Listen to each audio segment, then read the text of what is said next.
লক্ষ্মীর ভাণ্ডার নিয়ে একটি গুরুত্বপূর্ণ আপডেট। আপনারা ভিডিওতে দেখতে পেলেন যে লক্ষ্মীর ভাণ্ডারে টাকা বাড়ানো হলো। কত টাকা করে বাড়ানো হলো, কবে থেকে টাকাটা আপনারা পাবেন?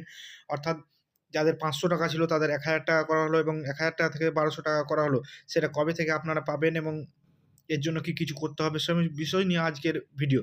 তো আপনারা জানেন যে আজকে পশ্চিমবঙ্গ সরকার তার বাজেট পেশ করলো, অর্থাৎ তার বাজেট পেশ করলো।